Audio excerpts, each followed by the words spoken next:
pelajaran kita berjudul The Great Test for the People of God. Bahasa Indonesianya ujian besar bagi umat Tuhan.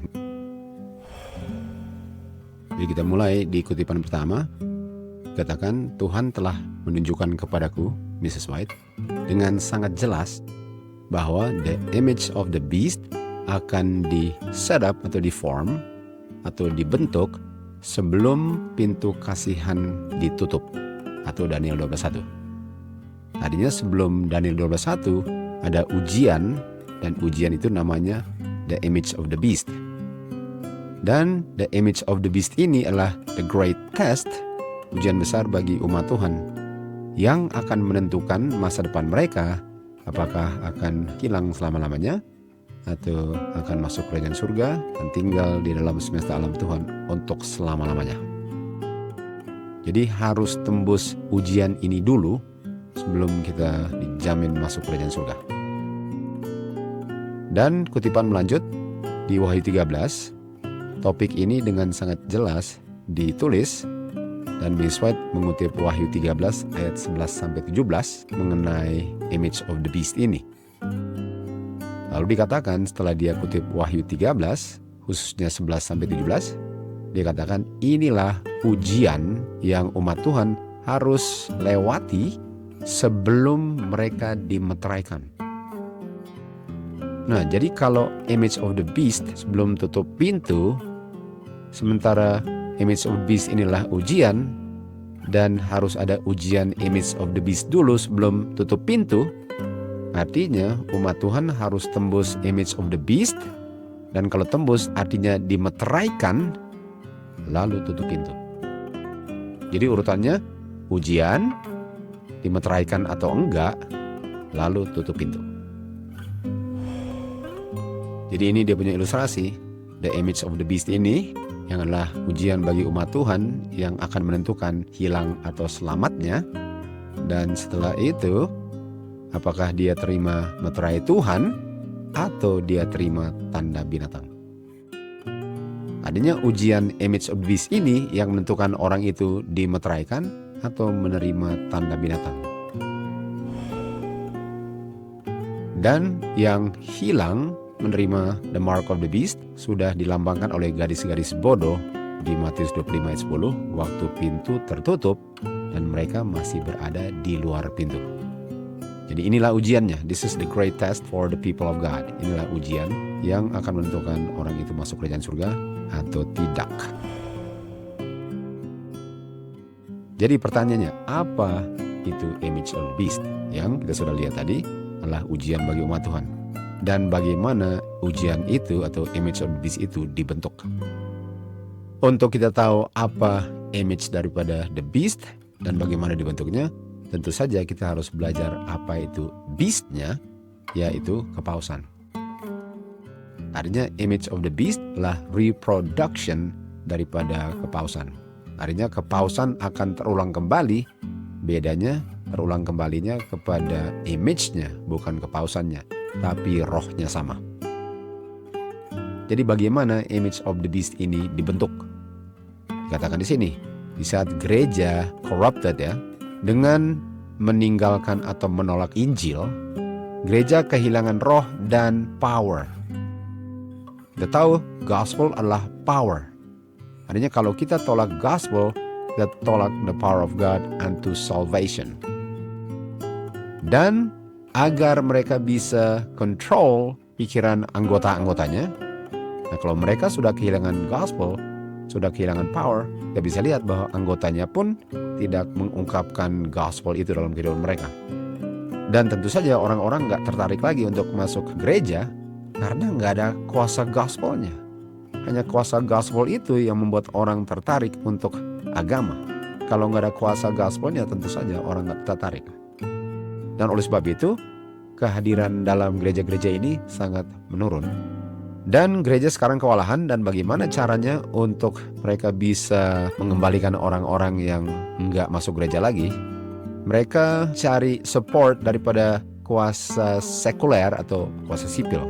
Jangan lupa, mereka kehilangan gospel power, dan mereka menggantikan gospel power dengan civil power.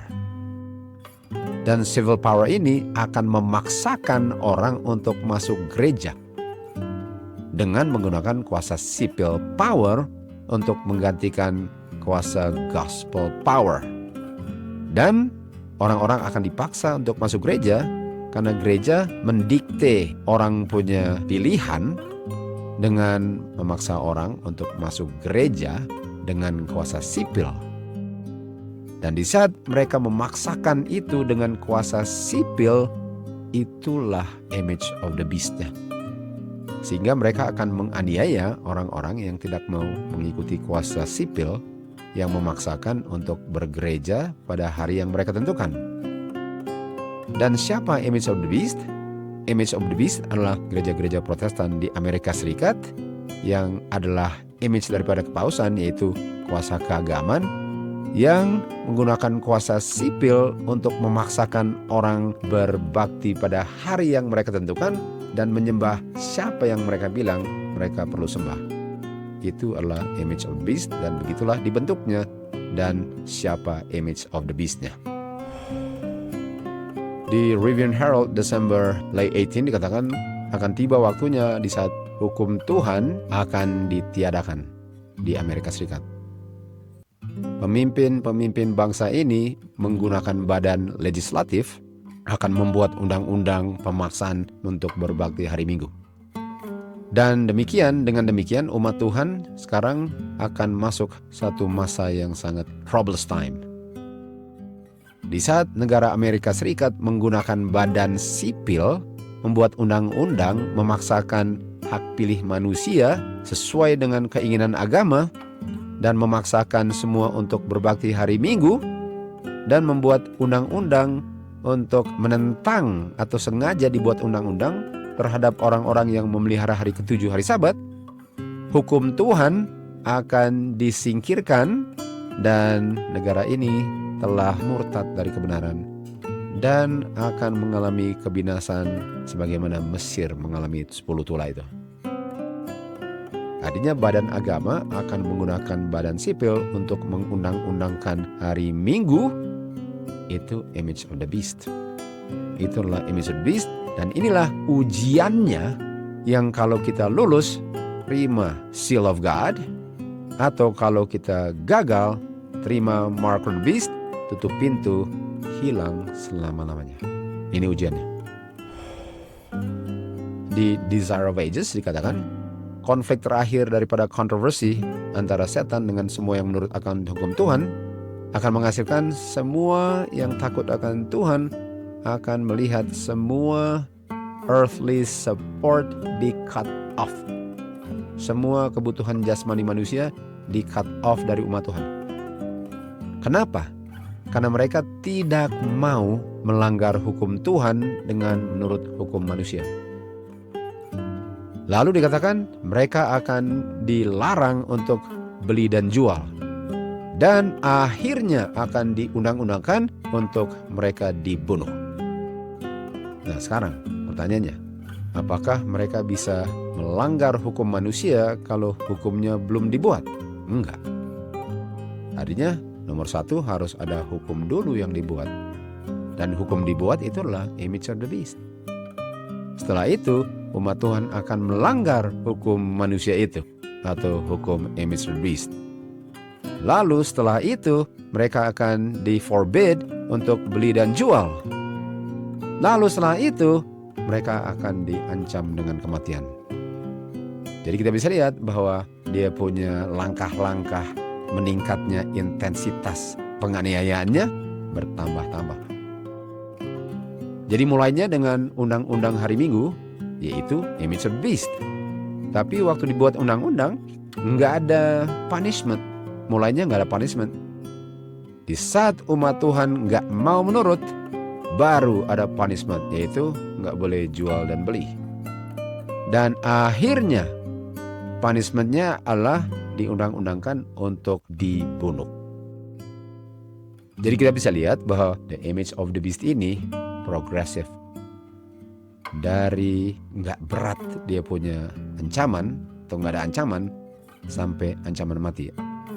Artinya the image of the beast adalah satu proses progresif dari nggak ada ancaman sama sekali sampai ancaman kematian. Ini Wahyu 13 ayat 11-17 yang Miss White kutip tadi mengenai image beast. Kita tahu another beast ini adalah image of the beast, dan dia akan berbicara.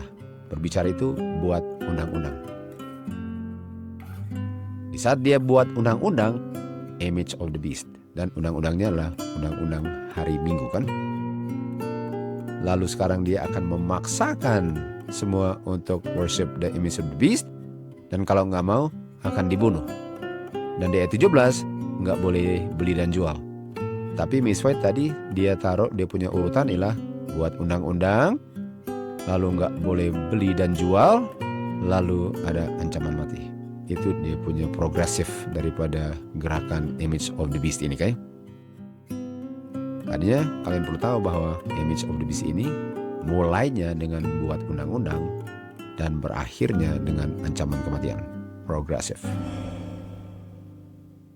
Di Great Controversy halaman 442 dikatakan konflik terakhir terhadap umat Tuhan yang setia, sehingga umat Tuhan akan melihat semua earthly supportnya di cut off.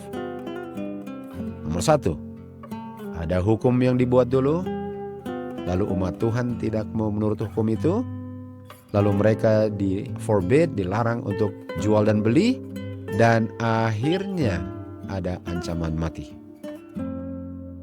Dan kita tahu waktu dia berbicara, dia membuat undang-undangnya. Artinya di saat dia melalui badan sipil membuat undang-undang hari Minggu, mulailah image of the beast, tapi belum ada penganiayaan. Dan di ujungnya ada ancaman mati. Oke, jadi kita lihat. Nomor 1, mereka buat undang-undang dulu. Harus ada undang-undang untuk dilanggar undang-undangnya kan. Lalu umat Tuhan tidak mau mengikuti undang-undangnya. Dan oleh sebab itu mereka akan dilarang untuk jual dan beli. Dan akhirnya mereka akan dinyatakan harus dibunuh. Ini dia punya progressive movementnya daripada the image of the beast. Kita lihat di Spirit of Prophecy volume 4 dikatakan konflik terakhir mengenai hari Sabat adalah poin tertentu dalam kontroversi di seluruh dunia Kristen. Kuasa sipil dan pemimpin-pemimpin agama akan bersatu untuk memaksakan penyembahan pada hari Minggu atau pemeliharaan hari Minggu. Ini adalah image of the beast. Mulainya milder. Pertamanya undang-undangnya mild, artinya nggak ada ancaman berat lah. Lalu setelah mild berakhir dengan the most oppressive law.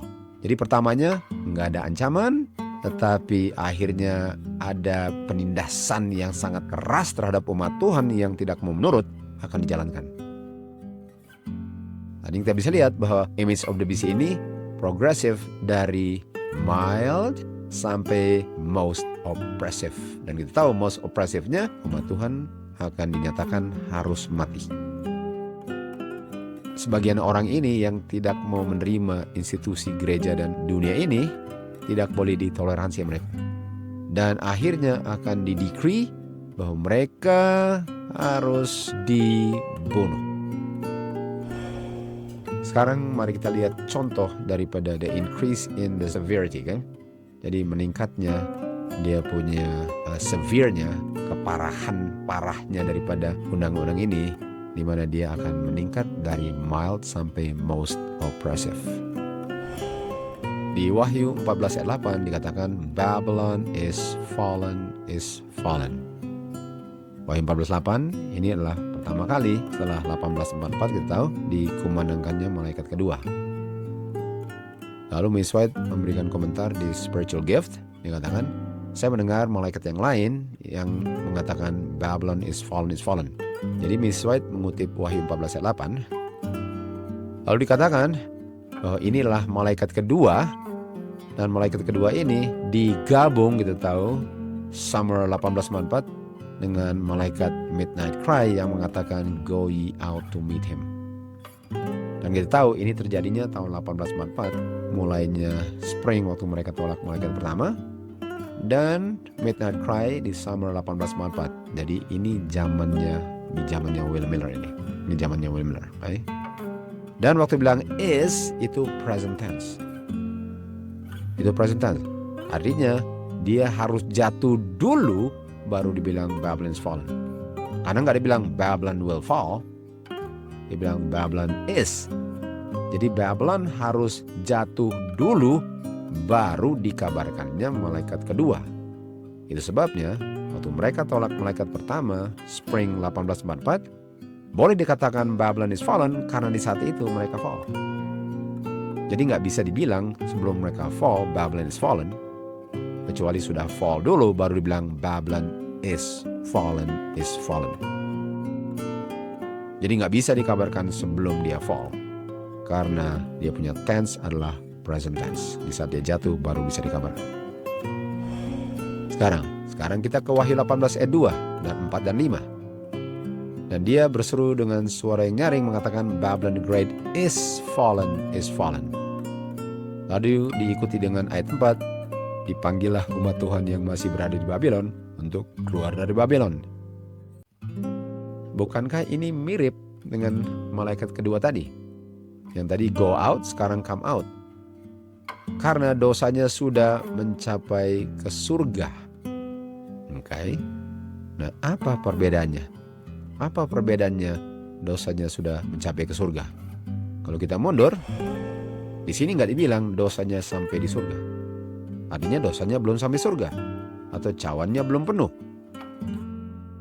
Jadi malaikat kedua pertama kali dikumandangkan 1844, dosanya belum sampai surga atau cawannya belum penuh.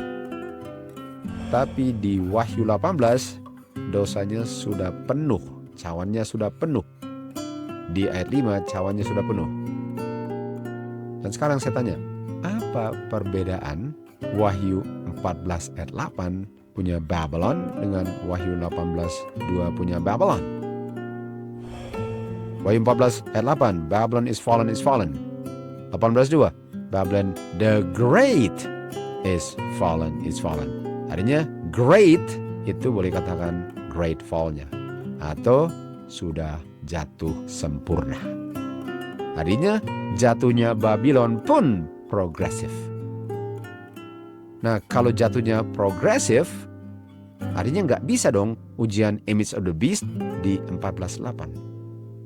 Karena jatuhnya belum komplit. Artinya di sini nggak ada undang-undang hari Minggu. Karena dia belum komplit. Undang-undang hari Minggunya harus di sini.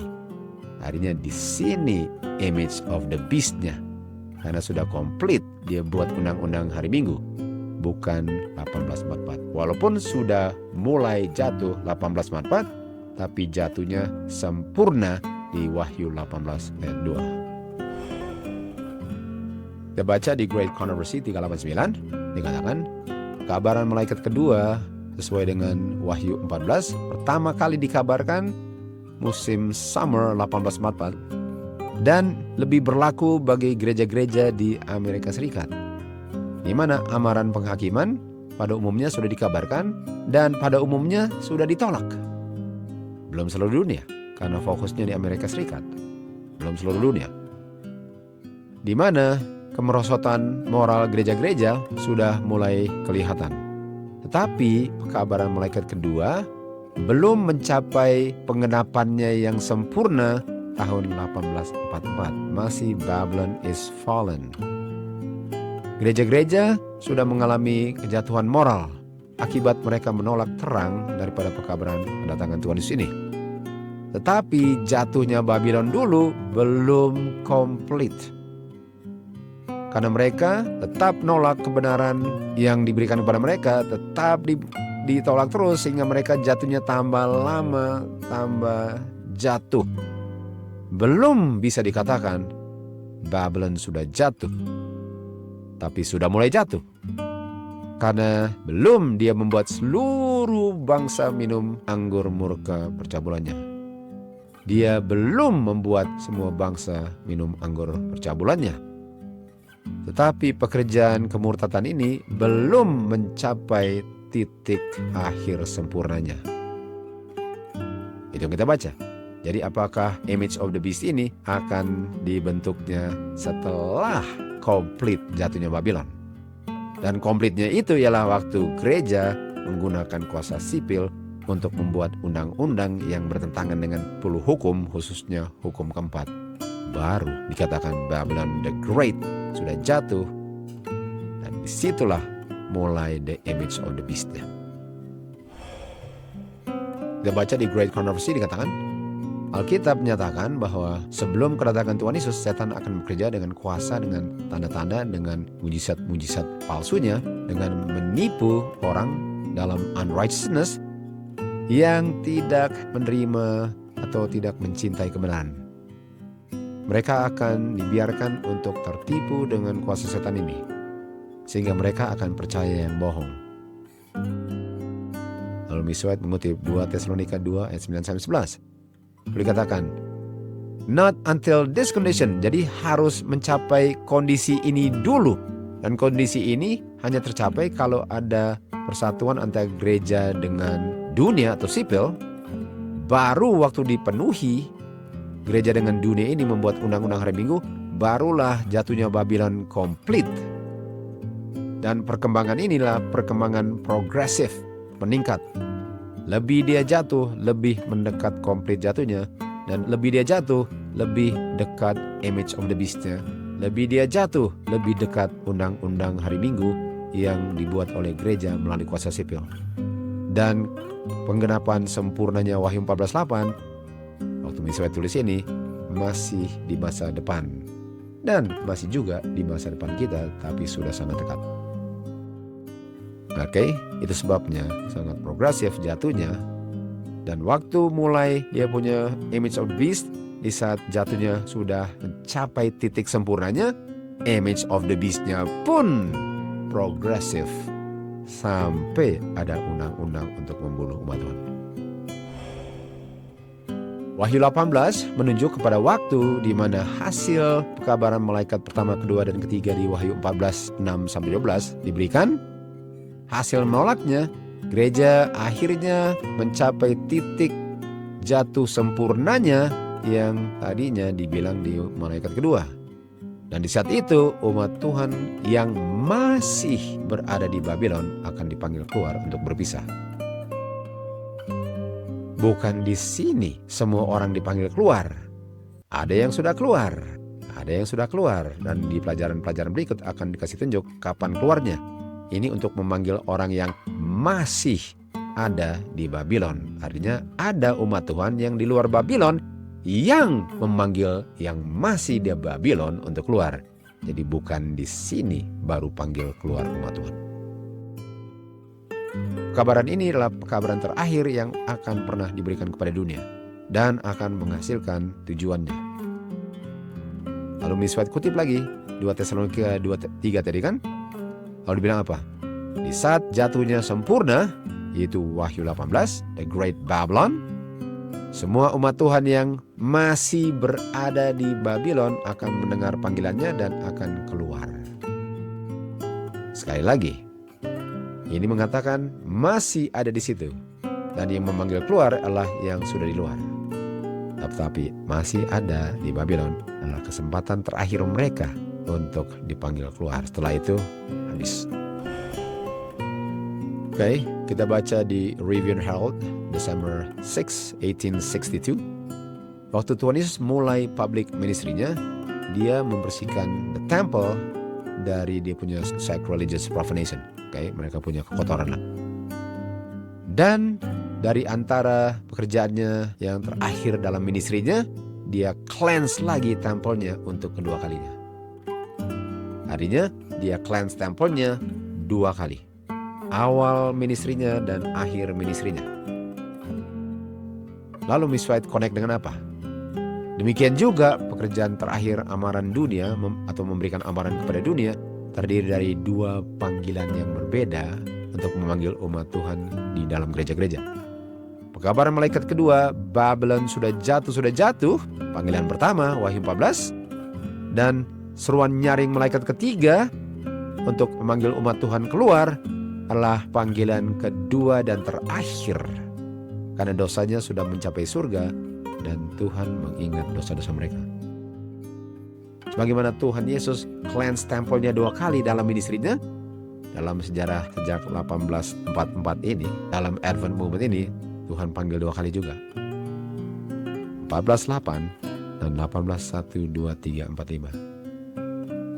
Artinya di Wahyu 18, di situ mulai loud cry-nya. Di saat malaikat turun dari surga, power and glory, dan the earth enlightened with his glory, mulai loud cry. Dan di situ umat Tuhan akan memanggil umat Tuhan yang masih berada di Babylon untuk keluar. Tentu saja yang memanggilnya sudah siap dan sudah lama keluar dari Babylon.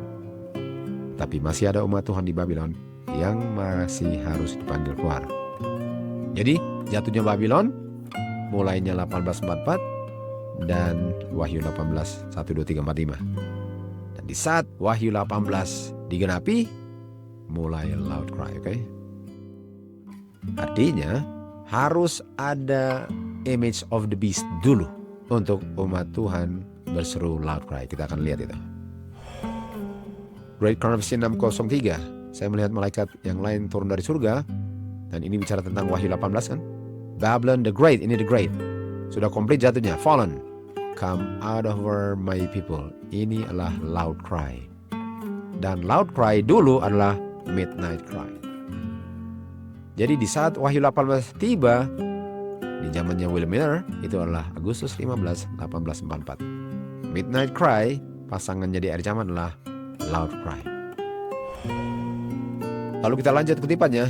Alkitab menunjuk ke masa depan di mana Babylon sudah jatuh, dan dibuatlah oleh malaikat kedua panggilan yang akan terulang kembali di Wahyu 18. Dengan mengatakan dia punya corruption yang sudah bertambah-tambah, di mana tambah lama tambah gelap karena mereka tolak gospel, tambah lama tambah gelap dan nggak bisa berhenti berdosa karena kuasa gospel itulah yang menolong manusia untuk salvation from sin. Dan dosa itu membuat moral manusia tambah lama tambah menurun. Dan di saat mencapai titik maksimalnya, mereka akan membuat undang-undang hari Minggu, yaitu image of the beast. Dan itulah pemicu daripada the loud cry. Mengenai Babylon, dikatakan dosanya sudah mencapai surga atau cawannya sudah penuh. Wahyu 18:5, dia sudah memenuhi, dia punya ukuran cawan penuh dengan iniquity, dan akan mengalami kebinasaan atau 7 last plagues. Tetapi ini dia, tetapi God still has a people in Babylon. Berdasarkan kutipan ini, apakah semua umat Tuhan berada di Babylon? Enggak. Ada umat Tuhan di Babylon yang belum keluar. Ada umat Tuhan yang sudah lama keluar. Dan merekalah yang memanggil umat Tuhan yang masih berada di Babylon untuk keluar. Dan orang-orang yang setia ini atau yang jujur akan dipanggil keluar. Dan gerakan ini dilambangkan oleh malaikat turun dari surga, Wahyu 18 ayat 1. Dan mengatakan atau berbicara tentang dosa-dosanya Babylon. Dan mengatakan keluarlah umat Tuhan. Dan inilah amaran terakhir yang akan diberikan kepada penduduk bumi. Nggak ada lagi. Kita lanjut. Dosa-dosa dunia akan mencapai surga, artinya cawannya penuh. Waktu hukum Tuhan ditiadakan atau waktu hari Sabat dibuat hari Minggu dan dibuat undang-undang, artinya mereka harus buat undang-undang hari Minggu dulu, baru dosanya sampai ke surga. Lalu mereka akan memaksakan orang untuk memelihara harinya kepausan dengan tangan kuasa sipil. Dan ada orang-orang yang akan menolak hukum ini. Dan mereka tidak mau menerima ini hukumnya kepausan. Dan ada juga yang akan menerima. Yang saya mau tekankan di sini ialah mereka harus buat undang-undang hari Minggu dulu, baru Wahyu 18:1 diactivate. Undang-undang hari Minggu dulu, baru loud cry of the third angel's message. Itu dia punya urutan. Jadi loud cry itu hasil image of the beast. Image of the beast ialah untuk membuat undang-undang hari Minggu. Dan artinya ada image of the beast dulu, baru loud cry untuk counter pekabaran image of the beast. Tetapi kita tahu, image of the beast itu mulainya mild, artinya progresif, dan akhirnya undang-undang untuk membunuh umat Tuhan. Artinya image of the beast ini bukan ujian bagi umat Tuhan. Image of the beast ini di sini Wahyu 18 ayat 1 bukan the great test for the people of God. Karena ujiannya di ujung sebelum 12:1 tutupin. Ini urutannya. Oke, waktu mereka membuat undang-undang hari Minggu, dosanya sudah mencapai surga, dan itulah image of the beast. Setelah itu, umat Tuhan memberikan pekabaran loud cry untuk counter image of the beast. Itu urutannya. Artinya harus diinjak dulu 10 hukum, baru kita berikan loud cry. Dan waktu diinjak hukum Tuhan hari Sabat ini digantikan dengan hari pertama, itulah the setting up of the image of the beast. Tetapi bukan itu ujian bagi umat Tuhan. Ujiannya di ujung daripada image of the beast yang akan menggunakan jangka waktu atau progresif, di mana penganiayaannya tambah lama tambah sengit, dan di ujungnya barulah ujian bagi umat Tuhan. Pekabaran malaikat ketiga, dia swell seperti ombak, tambah lama tambah besar kan? Swell menjadi loud cry. Lalu dikatakan, today kamu harus mengosongkan diri kamu. Mengosongkan diri kamu dari iri hati, cemburu, pikir-pikir yang jahat, dan perseteruan antara satu dan lain. Kamu harus kosongkan diri kamu sekarang. Sekarang itu berlaku di saat saya baca sekarang. Semuanya yang tidak memberikan kehormatan bagi Tuhan harus dikosongkan dari kehidupan kita. Makanya reformation penting. Hari ini kamu harus kosong dan dimurnikan kalau kamu mau diberikan latter rain. Artinya latter rain itu hanya diberikan kalau kamu sudah kosong dari diri kamu, baru kamu diberikan hujan akhir. Nah, ini kita akan ada pelajarannya khusus untuk ngomong early dengan latter rain ya. Ini bukan pelajaran latter rain atau early rain yang sempurna atau lengkap, karena itu ada pelajarannya. Jadi latter rain ini ada hubungan dengan apa? Dengan loud cry kan? Jadi kita harus kosong dulu agar kita bisa fit untuk terima hujan akhir itu atau baptisan Roh Kudus. Nah, sekarang pertanyaannya, apa hubungan di mana lokasinya latter rain dengan loud cry atau image of the beast? Itu kan pertanyaannya. Jadi di mana lokasi latter rain ya? Oke, ini dia.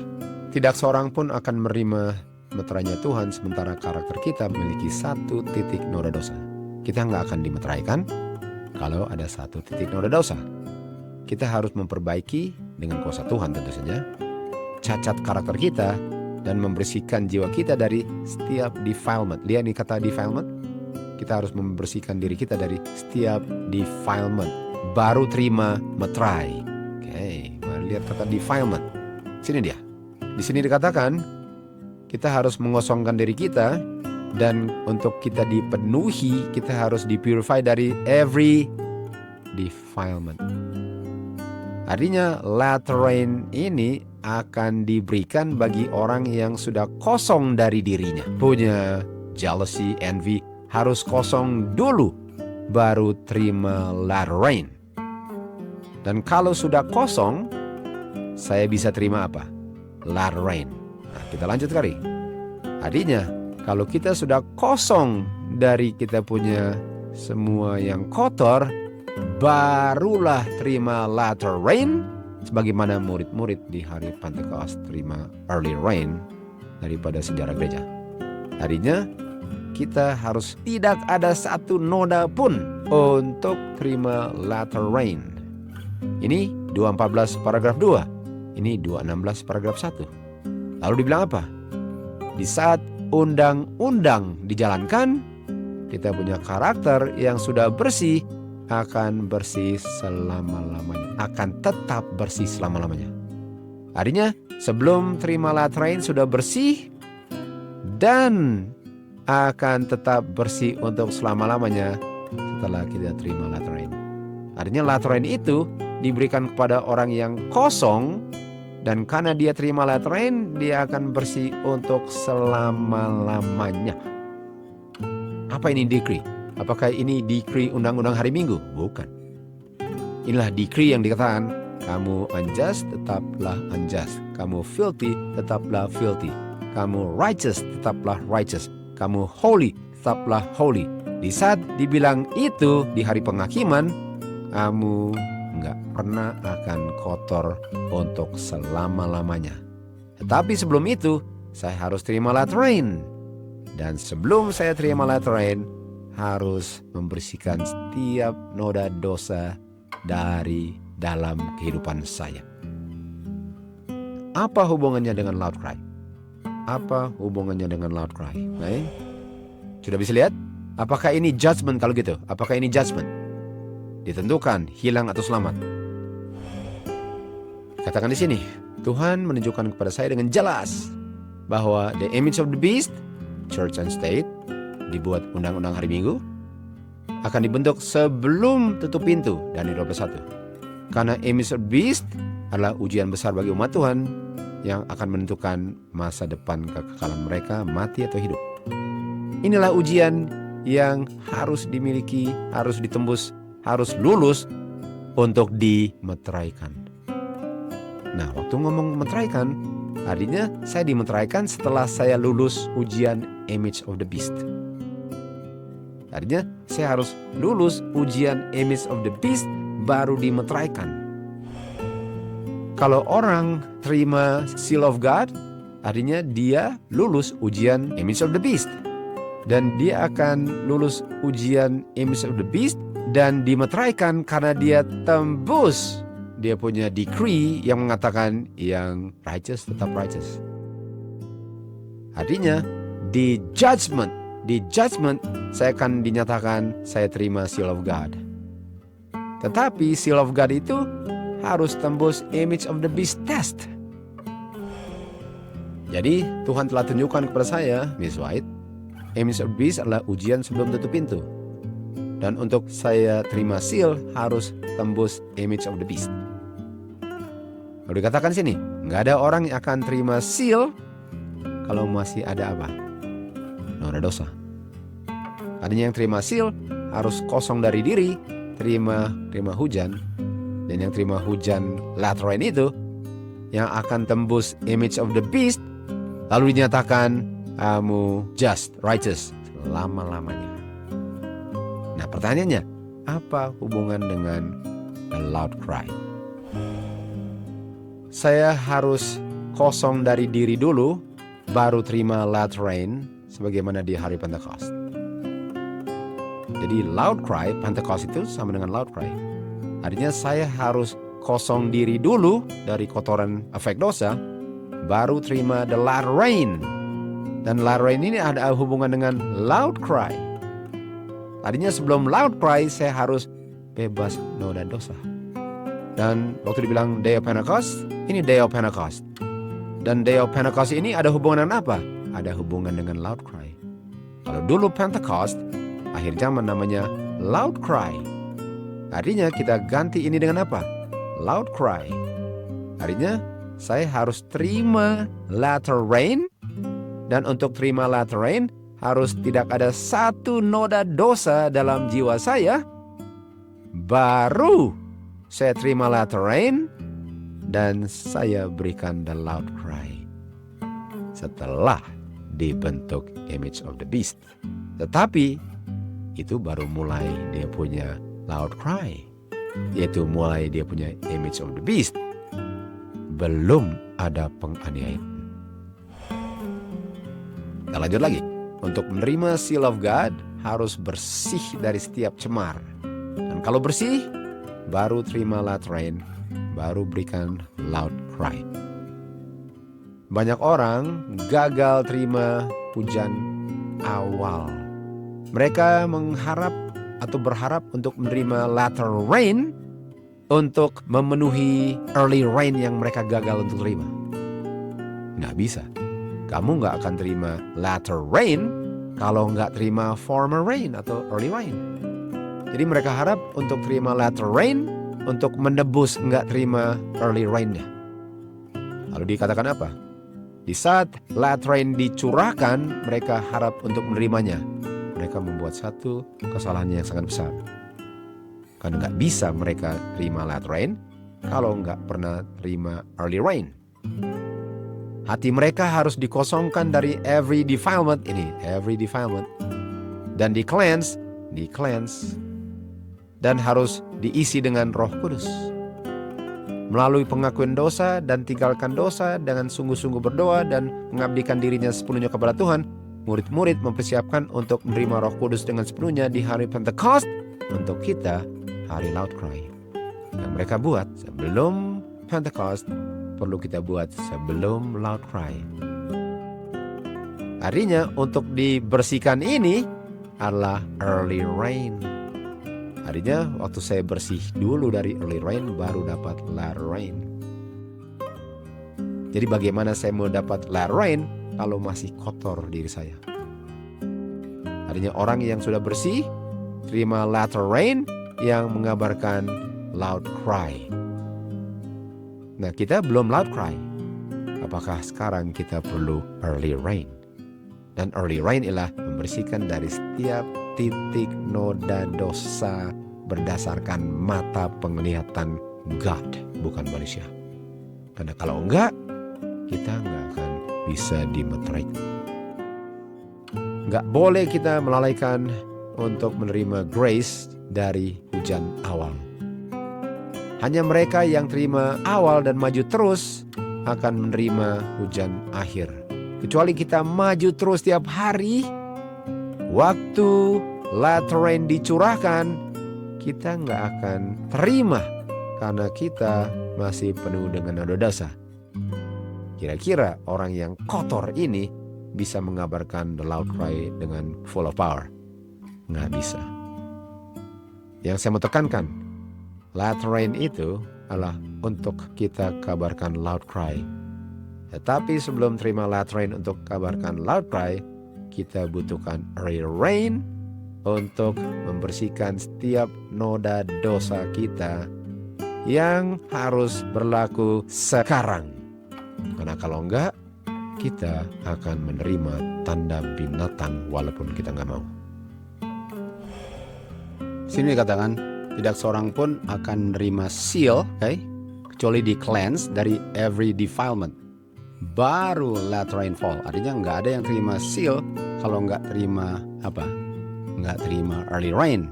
Karena orang yang terima early rain akan di cleanse, baru terima latter rain untuk kabarkan zaman kita the loud cry, kan? The loud cry.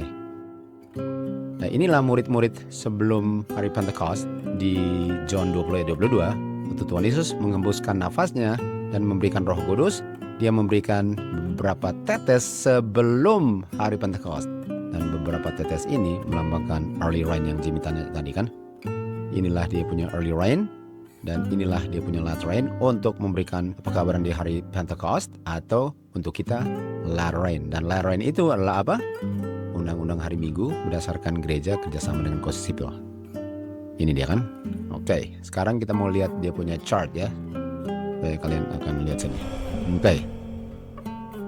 Kita tahu first call to the Protestant, kita tahu second call to the Protestant. Dan inilah mulai dia punya Matius 25 ayat 1. Lalu the first disappointment, tarrying time, mereka tolak malaikat pertama, midnight cry, summer 1844. Lalu mereka kabarkan midnight cry. Lalu sini kecewaan kedua, yaitu tutup pintu. Tutup pintu. Dan yang tembus apa? Advent, kan? Advent tembus. Dan kita akan belajar apa yang terjadi kepada Advent di tahun 1850-an yang menyebabkan ada panggilan kepada Adventist pertama tahun 1888. Itu adalah pelajaran sendiri nanti. Jadi apa yang terjadi di sekitar 1850-an plus yang menyebabkan the first call to Adventism. Dan kalau mereka terima ini, Tuhan Yesus sudah datang beberapa tahun kemudian. Mereka tolak ini. Sebagaimana Protestan mendapatkan 2 panggilan, Adventism pun mendapatkan 2 panggilan. Ini pun ada pelajarannya sendiri. Dan sini kita akan lihat Adventism untuk kedua kalinya menolak. sehingga mereka nggak digunakan Tuhan lagi untuk kabarkan kedatangan Tuhan Yesus. Sebagaimana Protestan pun nggak digunakan Tuhan untuk mengabarkan kedatangan Tuhan Yesus, karena yang digunakan adalah the remnant. Dan sejak ini mereka ditolak, guess what? Mulai early rain untuk orang-orang yang sudah tinggalkan ini. Tetapi apakah masih ada umat Tuhan di Babylon tadi? Iya. Jadi early rain ini untuk mempersiapkan dengan mereka. Lalu waktu image of the beast, Wahyu 81, latter rain. Yang terima early rain, terima latter rain, dan mereka mengabarkan kabaran the loud cry, sementara image of the beast increasing in severity. Bertambah-tambah dia punya penganiayaan. Kita akan lihat ya. Bertambah-tambah dan maksimal penganiayaannya di ujian Eptanas. Zaman dulu, ujian terakhir. Dan ujian ini yang akan menentukan terima seal of God atau mark of the beast. Di sini ujiannya. Lalu tutup pintu. Jadi image of the beast ini mulai di sini, dan ini yang menyebabkan adanya loud cry dan terima light rain, orang yang tembus early rain. Lalu image of the beast punya penganiayaan bertambah-tambah, maksimal di sini, maksimalnya ujian, dan ujian maksimal ini memisahkan wise dengan foolish untuk kedua kalinya. Dan di sini tutup pintu, nggak ada kesempatan lagi untuk seluruh dunia. Ini dia punya chart, nanti kita akan tambah lagi as we continue on, okay? Katakan, di dalam krisis karakter kita diungkapkan. Di dalam krisis ketahuan siapa yang akan terima seal dengan mark. Di dalam krisis, ini krisisnya. Siapa umat Tuhan dan siapa bukan umat Tuhan. Siapa wise, siapa foolish. Di sini ketahuannya, oke? Dalam krisis karakter diungkapkan. Pada midnight cry, zaman kita loud cry. Pada panggilan go ye out, di zaman kita come out. Dan semua bangun, wise dengan foolish bangun dan mempersiapkan diri untuk kedatangannya. Tiba-tiba terjadi peristiwa yang tidak diharapkan, yaitu untuk menunjukkan mereka siap atau enggak. Demikian juga tiba-tiba ada bencana alam yang membuat orang itu berhadapan dengan apa? Ancaman kematian. Ancaman kematian. Sekarang saya tanya, di mana ancaman kematian? Bukankah ini ujian terbesar kalau nyawanya terancam? Di mana ancaman kematiannya? Ancaman kematiannya di sini. Nah, ini beda dengan decree untuk bunuh umat Tuhan di sini ya, beda. Jadi ini ancaman kematian, di sini pun ada ancaman kematian nanti. Kita akan lihat beda. Jadi jangan samakan itu, oke? Dan dikatakan di saat kita diancam untuk dibunuh, kelihatan ada iman atau enggak? Kelihatan umat Tuhan atau enggak? Kelihatan wise atau foolish? Apakah dia ada grace atau tidak? Lalu itu apa? Waktu ada ancaman mati apa? Itu adalah the great final test daripada the image of the beast. At the close atau persis kita ungkapkan karakter kita, tutup pintu. Dan tutup pintu itu waktu diancam mati. Waktu diancam mati, kelihatan karakter, ditutup pintu.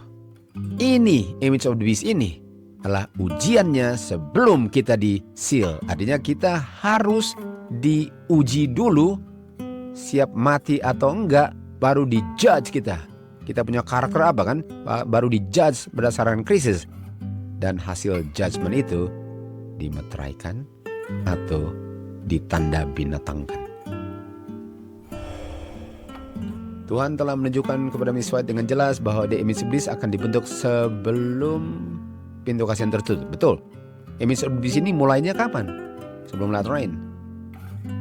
Tetapi image of the beast ini akan tetap tambah lama tambah oppressive kan? Mulai milder dan menjadi ujian terbesar, yaitu ancaman mati yang akan menentukan eternal destiny. Dan mereka harus tembus ujian ancaman mati ini sebelum tutup pintu kalau mau dimeteraikan. Artinya sebelum itu boleh katakan mereka belum dimeteraikan meterai ini. Meterai ini belum mereka miliki. Meterai ini belum mereka miliki di sini. meterai yang kita baca tadi dimiliki di sini, bukan di sini. Sekali lagi, ada pelajaran meterai yang akan dibahas juga tersendiri nanti, oke?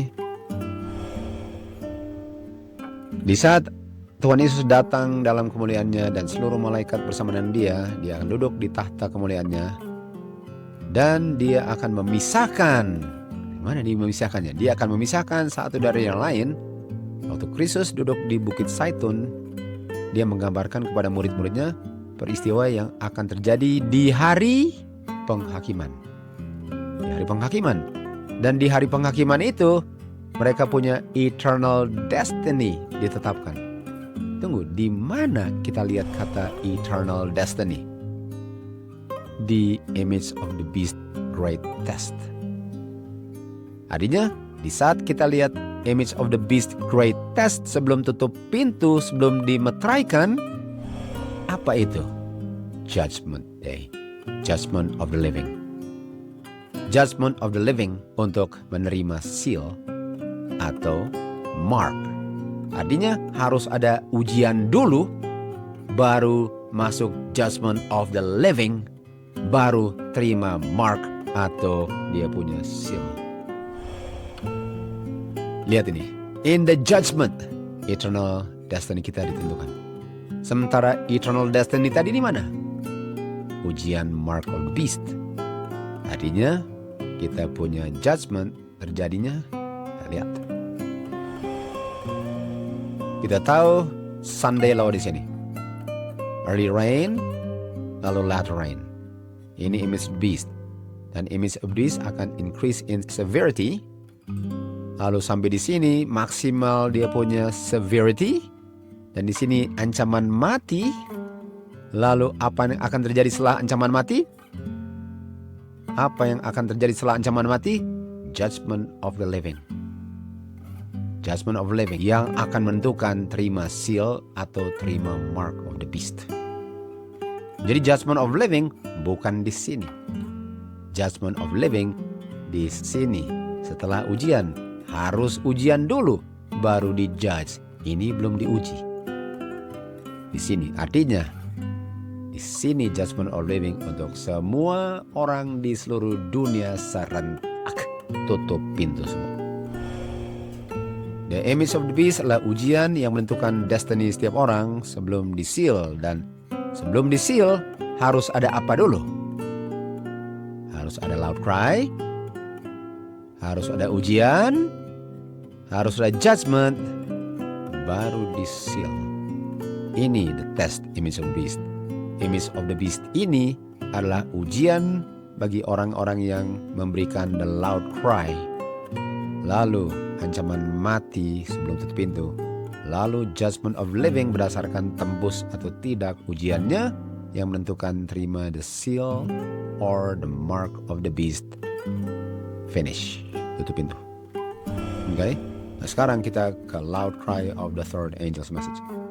Loud cry of the third angel's message. Sampai di titik ini, orang-orang yang mengabarkan tentang pekabaran malaikat ketiga dikatakan sebagai orang-orang yang cuma mau takut-takutin saja. Mereka punya prediction mengenai penganiayaan yang akan terjadi di Amerika Serikat, di mana church dengan state akan bergabung dan menganiaya umat Tuhan yang memelihara Sabat hari ke-7. Mereka bilang itu nggak masuk akal itu. Tetapi di saat pembahasan tentang pentingnya untuk berbakti hari Minggu yang sedang terjadi sekarang, khususnya di Amerika Serikat, akan menggoncang pembahasan tentang undang-undang hari Minggu dari dulu kala. Dan di saat itu peristiwa yang lama selama ini diragukan dan tidak percaya nampaknya sudah mau digenapi.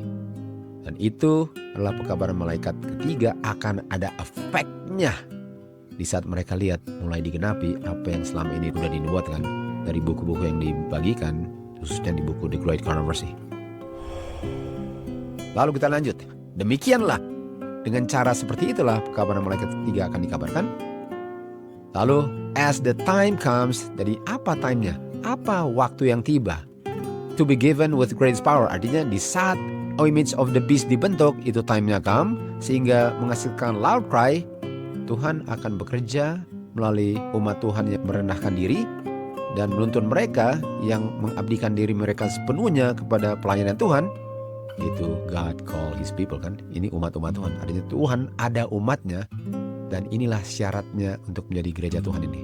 Pekerja-pekerjanya di-qualified oleh pekerjaan Roh Kudus. Bukan karena mereka ke sekolah institusi sehingga mereka digunakan Tuhan. Nope. Orang-orang beriman dan berdoa, mereka pergi dengan satu kegigihan yang dipenuhi dengan kuasa Tuhan, mengabarkan pekabaran yang Tuhan telah berikan kepada mereka. Dosa-dosa Babylon akan dibukakan. Hasil daripada kuasa gereja menggunakan kuasa sipil atau fornication, dan masuknya spiritisme, dan mulai sembuhnya kuasa kepalsuan, semua akan dibuka topengnya. Inilah pekabaran loud cry. Artinya ini adalah di saat umat Tuhan menerima loud rain, karena sudah ada apa? Sudah ada loud cry, loud rain sama-sama. Sebelumnya apa? Ada image of the beast. Ingat? Image of the beast, lalu loud cry dengan loud rain, dan mereka kabarkan. Dan inilah mereka sedang kabarkan pekabarannya. Ada penganiayaan di sini? Sejauh ini dibilang ada penganiayaan? Enggak ada. Dan pekabaran ini akan membuat banyak orang bangun, ribuan orang mendengar yang mereka nggak pernah dengar. Apakah sama dengan hari Pentecost? Kita lanjut. Dengan terheran-heran mereka bilang, maksudnya gereja Babylon sudah jatuh karena dia punya ajaran-ajaran yang salah dan dosa-dosanya karena menolak kebenaran Tuhan yang dikirim dari surga. Lalu mereka ke guru-guru mereka dan menanyakan, apakah memang kita Babylon sudah jatuh? Jadi pekabaran ini akan menghasilkan efek dari mereka. Apa efek pertamanya? Mereka mulai bilang, oh enggak. Mereka akan argumentasi, enggak, itu enggak, kita bukan Babylon. Artinya apa efek pertama daripada loud cry ini? Mereka akan berargumentasi bilang yang dikabarkan salah. Apakah ini penganiayaan? Bukan. Milder, ingat mulainya dengan mild. Ini adalah respons mereka pertama, yaitu mereka enggak. Dan banyak orang enggak puas dengan jawaban mereka. Mereka bilang bahwa tunjukkan dari Alkitab kamu punya jawaban itu. Dan mereka seperti orang-orang Farisi marah karena otoritas mereka dipertanyakan. Dan mereka bilang ini pekabaran dari setan dan akan menggerak banyak orang untuk menganiaya mereka yang mengabarkan. Tahap kedua, mulai penganiayaan, mulai dia punya suhu tambah panas. Apakah ini ujian akhir? Belum. Ini belum ujian akhir. Jadi orang yang mengabarkannya pertamanya argumentasi, habis itu dianiaya, dan dianiayanya bisa saja nggak secara fisik ya, dalam diolok-olok segala macam. Tapi ini belum ujian the image of the beast. Walaupun image of the beast sudah, tapi bukan the great test for the people of God. Karena mulainya mild dan berakhirnya oppressive enactment kan. Dan kontroversi ini masuk dispensasi baru. Banyak orang bisa melihat bahwa hukum Tuhan hari Sabat rupanya diinjak-injak. Setan marah. Kuasa yang mendampingi pekabaran ini malahan membuat mereka lebih marah dan menentang pekabaran ini. Orang-orang gereja menggunakan kuasa superhuman untuk make sure anggotanya tidak mendengar, melihat, atau menghadiri pekabaran ini di mana dikabarkannya. Dengan cara apapun mereka mau menutup-nutup diskusi mengenai Babylon is the church. Dan oleh sebab itu, gereja sekarang minta tolong kuasa sipil. Nah ini dia. Gereja minta tolong kuasa sipil. Pertama, gereja menggunakan kuasa sipil untuk membuat undang-undang, tapi bukan undang-undang penganiayaan. Sekarang gereja menggunakan kuasa sipil, dan sekarang kepausan dengan Protestan bergabung. Dan gerakan ini, gerakan hari Minggu ini tambah lama tambah bold dan tambah jelas. Akhirnya hukum akan di-invoke atau di-call in. Artinya mereka bilang bikin hukum khusus untuk orang-orang yang memelihara hari Sabat ini. Dan mereka akan diancam, akan di-fine atau harus bayar atau masuk penjara. Nah ini bukan jual dan beli. Ini cuma kalau kamu ini kamu harus bayar atau kamu masuk penjara. Apakah sudah mulai lebih panas lagi suhunya? tambah lama tambah panas. Dan apakah umat Tuhan sudah diseal? Belum, karena harus tembus dia punya ujian-ujian yang tambah lama tambah panas. Belum diseal. Walaupun sudah terima latrain, belum diseal. Harus tembus ini dulu. Ada yang akan dikasih posisi, pengaruh, dan rewards, dan bilang kalau kamu tinggalkan iman ini. Tapi mereka bilang tunjukkan dari firman Tuhan kesalahan kita. Sebagaimana Luther juga mengatakan yang sama dulu kan. Lalu apa yang terjadi? Ada orang-orang yang sekarang bergabung dengan gerakan ini untuk memelihara hukum Tuhan. Bukankah di zaman William Miller jumlahnya sekitar 50.000 orang? Makanya yang bergabung. Artinya apakah ada pengeringan air Euphrates dari Babylon ini? Iya. Jadi akan ada yang bergabung dengan umat Tuhan. Tetapi yang bergabung foolish dengan wise. Ingat, foolish dengan wise yang bergabung, betul? Sama dengan di 1844 kan? Dan demikianlah terang akan menyinari setiap manusia di seluruh pelosok bumi. Apakah loud cry-nya sudah tambah meningkat mendekati the final test? Yes. Jadi mereka bilang kalau kita mau menurut hukum Tuhan itulah pemberontakan terhadap hukum negara. Dibutakan dengan kuasa setan, orang tua akan marah dan memperlakukan anaknya dengan sangat kejam. Karena anaknya percaya. Tuan daripada hamba akan menindas hambanya yang memelihara hukum Tuhan. Tidak akan ada kasih sayang antara satu dan lain. Ada orang yang dibuang sebagai anak, diusir dari rumah, penganiayaan bertambah-tambah. Jangan lupa ada yang foolish di sini. Bisa nggak menahan api yang panas yang menganiaya umat Tuhan? Karena Tuhan membersihkan, memisahkan foolish dari wise sebelum tutup pintu. Dan di saat umat Tuhan tidak mau memelihara hari sabat palsu atau hari Minggu, ada yang masuk penjara, ada yang dibuang, ada yang diperlakukan sebagai budak. Apakah tambah lama tambah severe dia punya efek loud cry-nya? Apakah sudah ujian akhir the image of beast? Belum. Dan banyak orang akan tinggalkan kalau begini. Karena Tuhan mau bersihkan gerejanya melalui api penganiayaan. Ini loud cry. Di saat badai sudah mau terbentuk, gara-gara pekabaran kan badainya. Banyak orang yang sudah bergabung yang mengaku percaya pekabaran malaikat ketiga loud cry, tetapi belum dimurnikan dengan menurut, meninggalkan posisi mereka dan bergabung dengan musuh. Persis di zaman William Miller. Dengan bergabung dengan dunia, mereka memiliki roh dunia dan memandang hal sama dengan orang dunia. Dan waktu ujian datang, mereka siap untuk memilih yang gampang dan yang populer. Ini ujiannya. Apakah ada yang tumbang terima marker bisnis ini? Iya. Orang-orang yang bertalenta, yang pernah mencintai kebenaran, menggunakan kuasa mereka sekarang untuk menipu dan menuntun orang-orang ke dalam jurang kebinasaan. Mereka menjadi musuh-musuh yang sangat pahit terhadap umat Tuhan yang setia. Di saat umat Tuhan dibawa ke pengadilan, merekalah pengkhianat yang terbesar, wakilnya setan untuk menuduh umat Tuhan. Apakah umat Tuhan tambah panas lagi apinya?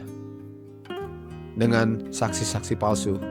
Dan inilah kita akan mendekati ujian karena belum ada ancaman kematian kan? Belum ada ancaman kematian. Kita sedang menuju the final test. Artinya umat Tuhan yang benar-benar umat Tuhan akan siap mati daripada tinggalkan gerakan ini. Sama dengan gerakannya di zaman William Miller. Nah sekarang waktu saya bicara tentang ini adalah orang-orang yang tadi bergabung sekarang meninggalkan berdasarkan penganiayaan. Nah, saya mau kasih tunjuk bahwa orang-orang yang tinggalkan ini beda dengan orang-orang sebelum loud cry yang sudah di shaken out. Sama dengan di zaman William Miller. Orang-orang yang di shaken out gara-gara dia punya tarrying time, gak ambil bagian dalam midnight cry. Demikian juga orang-orang yang di shaken out sebelum loud cry, nggak mengambil bagian dalam loud cry, tetapi ada foolish virgins di loud cry yang masuk bergabung dengan gerakan itu. Sebagaimana juga masuk di zamannya William Miller, lalu di shaken out di 1844 Oktober 22. Dan inilah mereka yang masuk, artinya ini orang yang keluar dari Babylon lalu kembali ke Babylon. Nah, sekarang kita mau kasih tunjukin nih. Ini adalah kutipan early writings. Misalnya dibilang gini, saya menanyakan mengenai the shaking yang saya pernah lihat, yang ditunjukkan, yang disebabkan oleh the straight testimony called forth by the council of the true witness to the Laodiceans. Artinya ini Wahyu 3, pekabaran Laodicea. Nah, pekabaran Laodicea ini dikabarkan kepada siapa? Gereja di periode Laodicea, betul? Dan siapa gereja Laodicea yang dibicarakan di sini? Seventh Day Adventist. Artinya ini shaking terjadi terhadap Seventh Day Adventist. Nah, kita akan kasih tunjuk nanti, karena mereka sudah tolak kedua kali panggilannya kan. Dan setelah itu ada umat Tuhan yang pisah dari mereka, udah tahu sejarahnya, kalau enggak masih di Babylon mereka, karena they don't understand kan. Padahal sudah enggak digunakan Tuhan lagi untuk kabarkan loud cry, dasarkan sudah tolak panggilan kedua. Dan in shaking ini mereka tolak kabaran Laodicea. Nah, sekarang saya tanya, apa pekabaran yang diberikan kepada Laodicean Church? Apa pekabarannya yang diberikan kepada Laodicean Church ya? Ini dia yang mereka tolak. Katakan ini kan, sini kan shaking. Ini dia. Kelompok berkurang. Ada yang di shaken out. Orang yang gak peduli dan careless, indifferent, yang tidak bergabung untuk memperoleh kemenangan dan keselamatan dan berusaha dengan kuasa Tuhan dan agonize, agedensima ya, artinya berjuang dengan segala tenaga yang Tuhan berikan, tidak akan memperolehnya dan mereka ketinggalan di belakang. Ini bicara tentang shaking ini. Nah, sekarang kalau mereka ketinggalan di belakang, apakah mereka yang keluar tadi? Enggak, mereka udah nggak pernah bergabung lagi. Artinya dari orang-orang Advent, kalau sudah di shaken out oleh pekabaran Laodicea, nggak pernah akan ada urusan dengan loud cry karena sudah lama goodbye. Karena sudah di shaken out, left behind in darkness, dan tempat mereka diganti dengan orang-orang yang terima kebenaran. Lalu misalnya bilang apa? I lost sight of them. Saya nggak pernah lihat mereka lagi. Jadi waktu kita baca tadi, itu bukan ngomong tentang orang Advent di sini. Tetapi ada dari yang Advent, dan Advent ini bukan organisasi. Organisasi sudah goodbye. Dan sudah goodbye, sudah tolak panggilan kedua. Ini adalah orang Advent yang remnant. Dan ada orang-orang Advent yang juga di shaken out di sini karena tolak pekabaran apa? Laodiceans. Apa pekabaran Laodicea? Apa pekabaran Laodicea? Jadi waktu storm atau badai tiba ya, atau badai tiba karena ada pekabaran, banyak orang yang mengaku beriman kepada pekabaran malaikat ketiga meninggalkan posisi mereka. Apakah orang-orang ini adalah orang-orang yang ini? Enggak. Mereka sudah ketinggalan sebelum loud cry, sama dengan sebelum midnight cry. Orang yang tolak malaikat pertama bisa nggak ambil bagian dalam midnight cry? Nggak bisa. Tolak satu nggak bisa benefit dua, midnight cry dengan tiga. Demikian juga, ini nggak bisa benefit lagi di loud cry. Artinya ini bukan orang-orang di sini yang keluar di sini. Inilah yang bergabung lalu keluar lagi. Pada saat ini, sekarang pertanyaan, pada saat apa? Pada saat apa? Ini dia. Pada saat apa? Ialah pada saat storm, betul? Dan storm ini disebabkan oleh pekabaran. Artinya pekabaran ini akan menghasilkan badai penganiayaan. Storm ini akan menghasilkan badai. Jadi storm ini yang mengundang badai itu datang tanpa disengaja. Di saat ini penganiayaan iman daripada umat Tuhan diuji. Mereka telah dengan setia memberikan amaran malaikat ketiga. Artinya apakah pekabaran ketiga sudah tutup? Kalau sudah dengan setia memberikannya, sudah selesai pekabarannya? Sudah. Dan mereka lihat hanya kepada Tuhan. Roh Tuhan bergerak dalam hati mereka.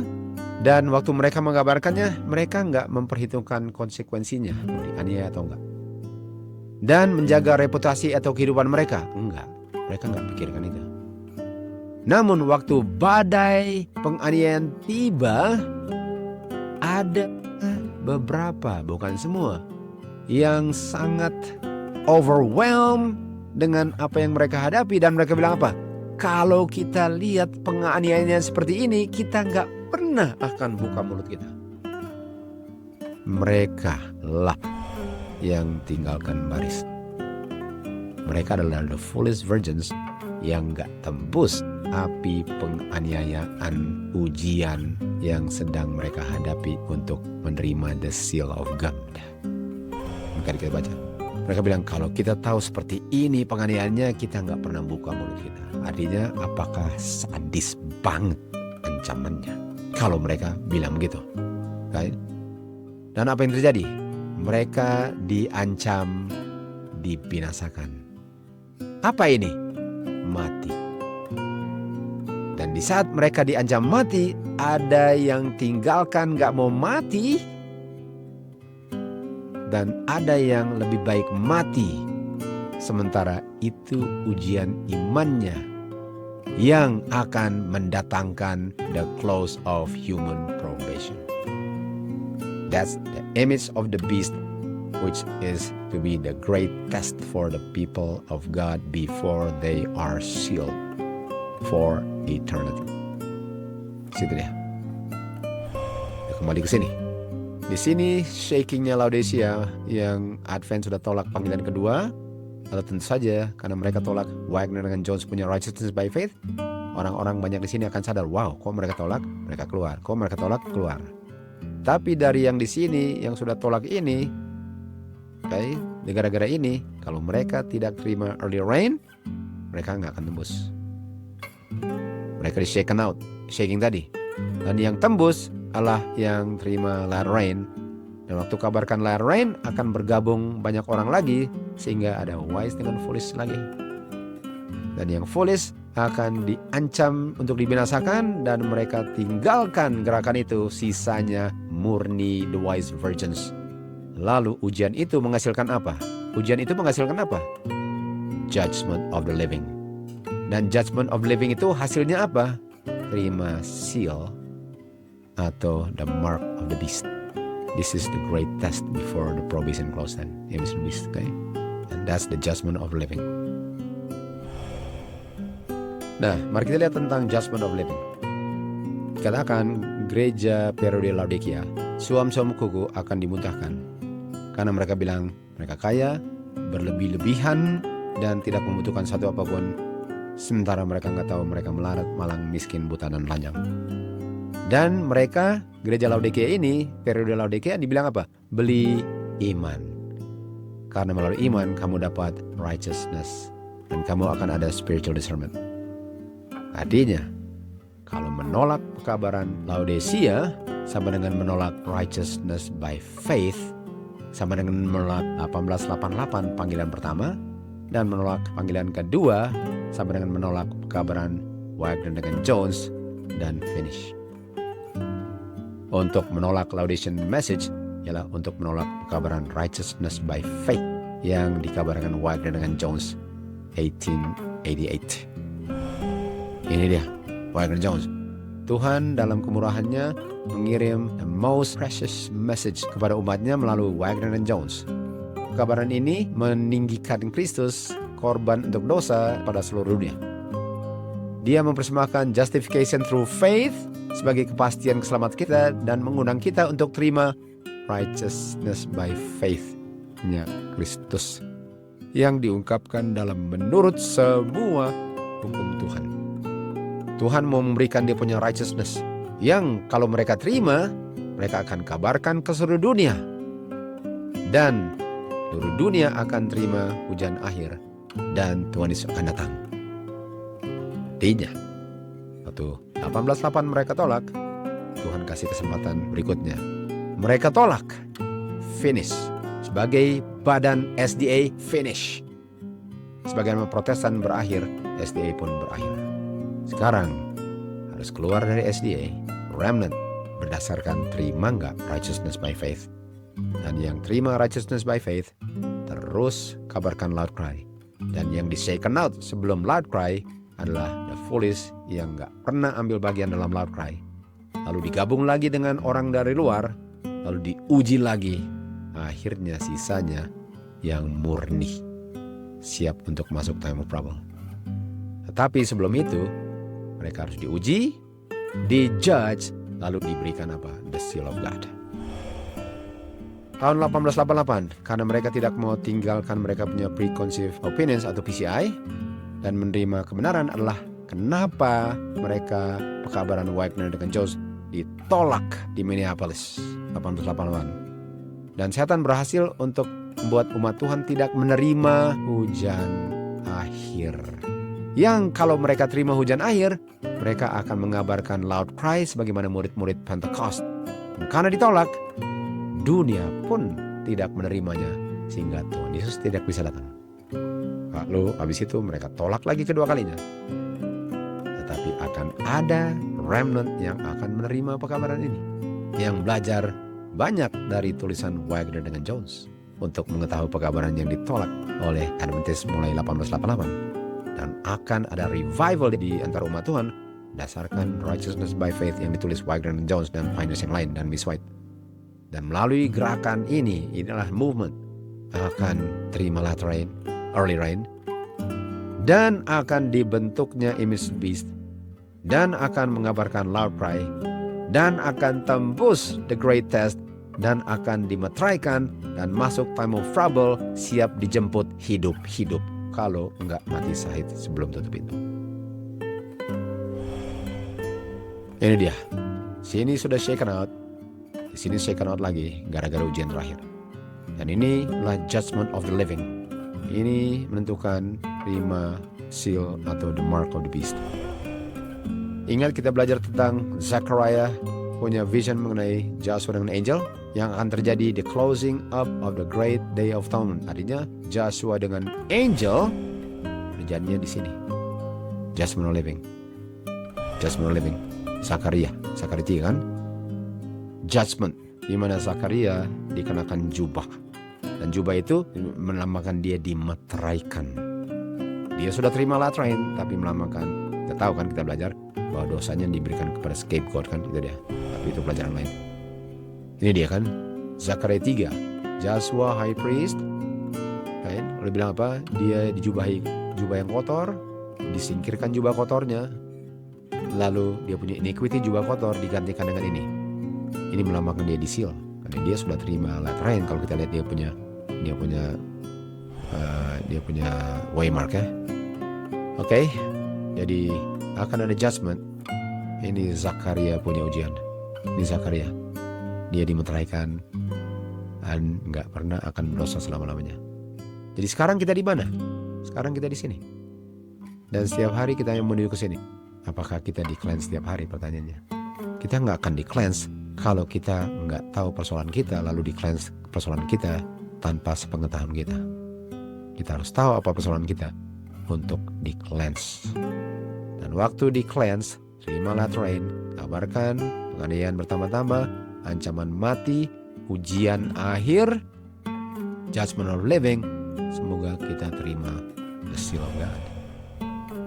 Tuhan telah tunjukkan kepada Miss White, the image of the beast akan dibentuk sebelum probation close. Betul. Dan image of the beast yang sama adalah ujian akhir bagi umat Tuhan yang menentukan kekekalan mereka. Inilah ujian yang umat Tuhan harus lewati sebelum mereka dimeteraikan, yaitu test, judgment of the living, lalu the seal of God. Sekarang mari kita lihat ada 2 macam kematian. The 2 deaths. Di masa penganiayaan ini, umat Tuhan diuji. Mereka telah setia memberikan loud cry, artinya sudah tutup pekabaran loud cry malaikat ketiga. Kan? Namun, di saat mereka sudah habis mengabarkan pekabaran ini, mereka diancam untuk dibinasakan. Ini ujiannya. Ini kebinasan apa? Mati. Ini mati sebelum tutup pintu atau setelah tutup pintu? Sebelum tutup pintu. Ini ancaman mati karena akan ada orang mati syahid di sini. Akan banyak tumpah darah di sini. Jadi ada ancaman mati. Jangan lupa ujiannya dari mild sampai most oppressive. Lalu dikatakan bahwa akan ada undang-undang yang akhirnya akan bilang mereka harus dibunuh mati. ini mati yang mana? Kan tadi ada ancaman mati dan ada yang mati. Lalu ini akan ada mati juga. Yang mana mati ini? Ada undang-undang. Okay. Yang mana ini? Dan kematian ini dikatakan after a certain time. Setelah jangka waktu tertentu berlalu akan dijalankan hukuman mati. Ini mati yang mana? Apakah ini mati sebelum tutup pintu? Saya melihat umat Tuhan tinggalkan kota-kota dan desa-desa, dan mereka bergabung dalam kelompok-kelompok dan tinggal di tempat-tempat di goa-goa atau dimanapun di pelosok bumi ya. Malaikat mempersiapkan makanan dan minuman mereka, sementara orang jahat sedang menderita kelaparan dan kehausan. Lalu saya melihat orang-orang besar di bumi ini berkonsultasi bersama, dan setan dan malaikatnya pun sibuk bersama-sama dengan mereka. Lalu saya melihat tulisan, copies yang disebar luaskan ke seluruh dunia, memberikan perintah untuk orang-orang tertentu harus tinggalkan hari Sabat dan berbakti hari Minggu. Dan kalau enggak, rakyat diberikan kebebasan after a certain time. After a certain time decree-nya. Artinya apakah ini yang kita baca adalah ini yang kita baca? After a certain time to put them to death. After a certain time to put them to death. Nah sekarang, kapan ini kematiannya? Apakah ini kematian sebelum tutup pintu kan? Kapan kematian ini? Kalau kalian lihat ini di early writings adalah the time of trouble. Ini di dalam time of trouble. Artinya ada kematian atau ada ancaman mati gara-gara Sunday law sebelum tutup pintu. Dan ada ancaman mati tapi nggak ada yang akan mati setelah tutup pintu. Ada dua macam kematian atau ancaman kematian. Yang pertama ada yang mati, yang kedua nggak ada yang mati lagi. Nah, jadi mari kita lihat. Pertama, dibuat undang-undang, ada yang menolaknya, lalu ada dilarang untuk beli dan jual, dan akhirnya akan ada ancaman mati. Jadi ancaman mati berdasarkan undang-undang hari Minggu juga ada dua macam. Yang pertama namanya Sunday Law, yang kedua namanya Sunday Law Death Decree. Itu bedanya. Harus bisa membedakannya. Ini dia, sebagaimana Sadak Mesak Abednego di dataran Dura diancam untuk dibuang hidup-hidup masuk ke dalam api yang nyala-nyala, demikian juga waktu umat Tuhan tidak mau melanggar untuk menginjak-injak hukum keempat. At last artinya apa? Akhirnya atau after a certain time akan ada universal, seluruh dunia di time of trouble, seluruh dunia akan ada undang-undang untuk umat Tuhan dibunuh. Serentak seluruh dunia. Tapi ini sudah time trouble. Kalau kita hidup, kita akan hadapi ini. Kalau kita sudah mati, kita nggak menghadapi ini. Tapi sudah di-seal. Apa yang terjadi di sini? Apa yang membuat undang-undang hari Minggu seluruh dunia itu? Setan akan mendesak orang untuk menuduh kepada orang-orang yang melayani Tuhan sebagai penyebab bencana alam. Mereka lah yang membuat Tuhan gak senang sehingga bencana alam bertambah-tambah. Dan mereka katakan, kalau saja mereka memelihara hari Minggu, ini orang-orang yang memelihara hari Sabat, kalau saja mereka memelihara hari Minggu, tentu saja bencana alam ini akan berhenti sendirinya. Artinya bencana alam ini akan berhenti kalau kita buat undang-undang hari Minggu yang sangat ketat sekali. Bukankah ini terjadinya nanti di time of trouble? Ini terjadi di time of trouble. Dan inilah yang akan menyebabkan umat Tuhan di seluruh dunia secara serentak akan diundang-undangkan untuk dibunuh pada hari yang mereka sudah tetapkan. Saya melihat 4 malaikat menahan 4 mata angin sampai Tuhan Yesus selesai pekerjaannya di sanctuary. Lalu tutup pintu dan 7 last plagues, 7 itulah. Artinya masuk time trouble. Dan plagues ini membuat orang-orang jahat marah. Dan mereka bilang plagues ini disebabkan karena ada umat Tuhan yang tidak memelihara hari Minggu tadi. Dan karena plagues inilah mereka akan membuat undang-undang decree untuk bunuh umat Tuhan. Ini kapan ini? The time of Jacob's trouble. ada berapa macam undang-undang hari Minggu? Dalam hal ini, 2. Sebelum tutup pintu dan setelah tutup pintu. Sebelum tutup pintu untuk memeteraikan umat Tuhan, dan setelah tutup pintu nggak ada yang akan mati lagi. Tapi ujiannya bukan main sengitnya. Oke, jadi kita sekarang mau lanjut the judgment of living. Nah, judgment of living kita tahu terjadinya setelah ujian, lalu dijudge, lalu terima mark atau terima seal of God, kan? Ini dia. Waktu misi Injil sudah selesai, artinya sudah the end of the loud cry, kan? Kalau Injil sudah selesai, judgment akan menghasilkan perpisahannya, lihat kan? Artinya dengan mengabarkan ini akan dianiaya, dan aniaya itu akan menghasilkan ujian, dan ujian itu akan memisahkan umat Tuhan dari yang bukan. Lihat Tuhan punya cara. Jadi pekabaran ini akan menghasilkan penganiayaan. Dan penganiayaan death decree atau death sentence itu akan memisahkan wise dengan foolish. Karena foolish bergabung waktu loud cry diberikan. Ini bukan foolish yang sudah di-shaken out sebelum loud cry, kan kita bahas. Oke, dan ini akan menghasilkan perpisahan. Jadi judgment itu akan judge siapa yang tetap setia siap mati, dan siapa yang nggak mau mati sehingga lebih baik nggak setia. Oke. Jadi bisa lihat di ujung daripada pekabaran ini apa? Judgment of the living. Sekali lagi, perumpamaan mengajarkan bahwa tidak ada probation after judgment. Finish. The gospel sudah komplit. Perpisahan antara good and evil menentukan destiny forever fixed. Tares dengan wheat akan terpisah di situ. Kenapa? Karena wheat dengan tares akan grow together until the harvest. Apa the harvest? Final separation. Apa final separation? Judgment atau image of beast. Artinya gereja akan, saya bilang, bukankah sudah shaken out tadi sebelum loud cry? Iya, tapi kan ada tares yang masuk setelah loud cry, kan? Benar gitu?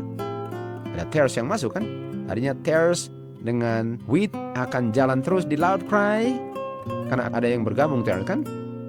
Dan ujian itu akan memisahkan untuk kedua kalinya, sehingga hanya wheat yang bertahan. Final separation forever fixed. Judgment will accomplish the work of separation. Okay? Bisa lihat kan? Oke, kita lihat sekarang hari ini. Di saat gospel complete, judgment. Gospel complete, nggak ada provision after judgment. Perpisahan good and evil. Perpisahan wheat and tare. Lihat ini. Gereja waktu dianiaya untuk dibunuh di the image of the beast test, kelihatannya sudah mau jatuh. Kenapa? Karena banyak orang akan tinggalkan dan banyak akan dibunuh, tetapi tidak akan jatuh, tetap berdiri. Tares di Zion, tares, chaff akan dipisahkan dari wheat. Dan siapa wheat? Yang terima pekabaran 18:88, righteousness of Christ. Righteousness of Christ hanya bisa diterima orang-orang yang have Christ in me. Dan Christ in me, the hope of glory, adalah pengganti the carnal mind. Semua yang masih ada carnal mind nggak bisa bergabung dalam gerakan ini. Dan walaupun sudah nggak ada carnal mind, tapi masih bisa tumbang waktu diancam mati. Dan yang tetap berdiri walaupun mati, mempertahankan Christ in you, the hope of glory lah yang akan dimeteraikan siap bertemu dengan juru selamatnya di awan-awan nanti. Apakah pekabaran carnal mind bukan main pentingnya untuk terima the righteousness of Christ, justification by faith? 100%. Apakah Adventist sebagai body bisa bergabung dalam pekabaran ini kalau mereka sudah tolak the righteousness of Christ yang dikabarkan oleh Wagner dan Jones? Sudah ketinggalan zaman sekarang. It's done. Waktu gospel complete, judgment. No probation, gospel complete. Harvest, final separation. Harvest, the end of human probation. 21. Di situ gereja sepertinya sudah mau jatuh. Yang organisasi bilang itu mereka udah mau jatuh tapi enggak. Guess what? Yang kelihatan mau jatuh enggak adalah the remnant people of God yang menerima pekabaran 1888 Wagner dan Jones yang mempertahankannya walaupun siap masuk di dapur api kematian. Itulah yang dimeterai. Judgment of Living, Seal of God atau Mark of the Beast. Laudation Shaking, ini, lalu di sini. Yang tembus ini sudah tembus Laudation Shaking. Terima righteousness akan digabung dengan tares, terpisah tares dari wise melalui the image of the beast test. And then close of probation, 7 last plagues, kita ketemu Tuhan Yesus muka dengan muka di sini. Kita sekarang di sini, lalu kita setia, kita dibangkitkan atau tanpa mati ketemu Tuhan Yesus di sini. Udah bisa digambar dalam peta kita. Wheat and tares terpisah di Judgment of Living. Ada tares antara wheat yang selalu mau mendikte pekerjaan Tuhan waktu malaikat keempat bergabung dengan malaikat ketiga. Artinya ada tares nggak di loud cry? Apakah itu bergabung dari sebelum loud cry? Oh no, itu bergabungnya di masa loud cry. Di zaman William Miller berapa banyak itu? 50.000. Gereja kelihatan sudah menjatuh tapi gak jatuh karena yang tersingkirkan adalah chaff atau tares. Dan itulah harvest, final separation, end of probationary time. Gereja Tuhan murni untuk selama-lamanya. Di sini kita lihat undang-undang, decree. Decree apa? Time of trouble kan? Decree untuk bunuh umat Tuhan adalah the time of Jacob's trouble. Kalau kita lihat umat Tuhan, company who are howling in agony. Karena di jubah mereka tertulis, kamu ditimbang kedapatan ringan. Ini di time of trouble. Saya tanya, siapa mereka? Malaikat bilang kepada Miss White, mereka dulu pernah memelihara hari Sabat. Mereka pernah mengabarkan tentang hari Sabat. Tapi mereka tinggalkan hari Sabat. Dan di saat time of trouble, mereka sadar mereka hilang selama-lamanya. Mereka telah menginjak-injak hari Sabat. Dan mereka akan sadar mereka hilang di Jacob's time of trouble. Karena tinggalkan hari Sabat. The just shall live by faith. Berapa lama the just live by faith? Sampai muka dengan muka. Baru by sight, betul? Di kisah 2 di hari Pentecost dan seterusnya, Petrus berdiri dengan 11 yang lain. Lalu mereka bilang, orang-orang ini mabuk ya? Petrus bilang, kita nggak mabuk. Bukan, kita sedang menggenapi buku Joel di mana Tuhan mencurahkan dia punya spirit. Sekarang saya tanya, ini Pentecost ini di zaman kita apa? Loud cry. Artinya kita ganti sekarang. Ini kita terima loud rain di loud cry. Sekarang saya tanya, apakah Petrus tahu dia terima hujan akhir ini di zaman mereka yang namanya hujan awal? Iya. Artinya apakah kita tahu waktu kita terima hujan akhir di loud cry? Iya. Petrus tahu. Kita tahu. Kita tahu waktu kita terima loud rain. Ya, itu dia punya kunci. Bukannya kita nggak tahu. Kita nggak tahu kapan tutup pintu. Tapi kita tahu waktu kita terima loud rain kapan. Persis setelah apa? The image of the beast disadap. Tidak ada seorang pun akan menerima meterai Tuhan kalau ada satu noda. Mereka harus membersihkan dengan early rain, baru terima late rain. Nah, ini late rainnya Petrus kan? Betul? Dan kita late rainnya loud cry kan? Ini dia. Loud cry sama dengan Pentecost. Artinya apakah kita akan tahu waktu kita terima late rain? Iya, sebagaimana Petrus pun tahu dia terima mereka punya hujan di hari Pentecost. Nah, sekarang pertanyaannya, apa pentingnya untuk bilang tahu? Kalau saya waktu terima late rain di sini lalu di seal, okay? Kalau saya di seal di sini, okay? apakah saya tahu saya terima letter rain? Iya. Kalau letter rain ini membuat saya tahu saya di-seal, bukankah orang yang di-seal nggak akan pernah berdosa lagi? Orang yang di-seal pernah berdosa lagi? Enggak. Kalau kita di sini tahu kita terima letter rain, dan kalau di sini kita di-seal, sekarang saya tanya, kalau saya tahu saya di-seal, apakah di sini saya tahu saya nggak akan berdosa lagi? Iya. Dan apakah saya tahu apapun terjadi saya nggak akan berdosa? Iya. Kalau saya tahu saya terima letter rain dan di letter rain saya terima di-seal. Sekarang saya tanya, apa gunanya ujian ini dan bagi orang yang sudah tahu nggak akan berdosa lagi? Apa gunanya? Ada gunanya? Nggak ada. Apa gunanya kalau Stanley bilang, saya nggak akan berdosa lagi? Apakah mau takut di sini diuji? Apakah ujiannya nggak ada maknanya kalau saya tahu saya nggak akan berdosa lagi? Artinya, apakah kita terima meterai di sini? Enggak. Karena saya terima letter rain, saya tahu, Petrus tahu, tapi saya belum di-seal di sini. Nah, ini seal yang lain lagi kita akan ngomong. Saya belum di-seal di sini sebagaimana saya di-seal sini. Sehingga saya nggak tahu, saya bisa saja jatuh di sini, Stan. Dan mau dibuktikan melalui ujian-ujiannya, apakah jatuh atau enggak, karena saya nggak tahu bahwa saya sudah dimeteraikan, karena memang belum dimeteraikan. Dan ini ujiannya benar-benar sebelum saya di-seal, sehingga ini adalah ujian benar-benar diuji karena saya belum tahu saya nggak akan berdosa lagi. Tetapi waktu saya tembus, saya di-seal walaupun saya nggak tahu. Kenapa nggak tahu? Karena di sini pun saya nggak tahu. Karena setan pun nggak tahu di time of trouble. Karena saya masih live by faith.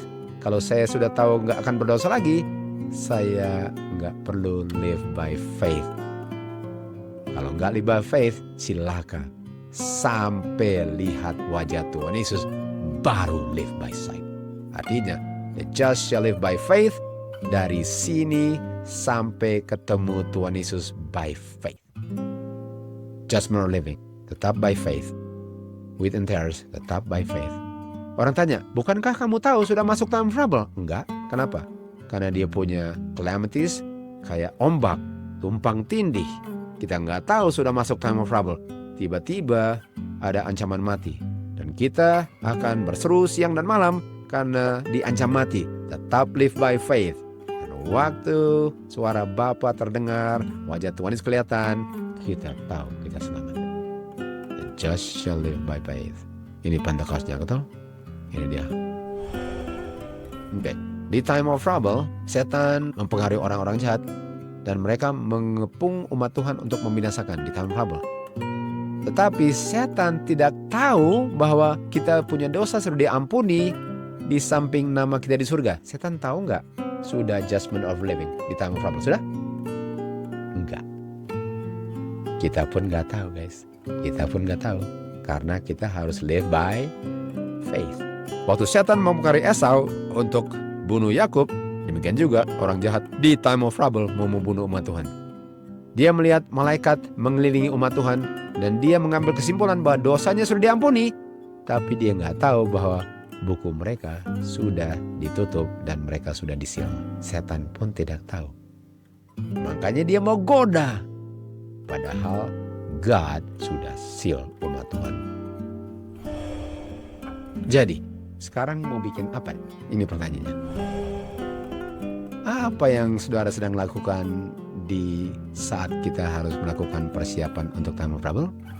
Mereka yang mempersatukan diri dengan dunia sedang mempersiapkan untuk menerima tanda binatang. Artinya, kalau saya sedang sibuk di dunia, saya sedang mempersiapkan untuk terima tanda binatang walaupun saya nggak mau.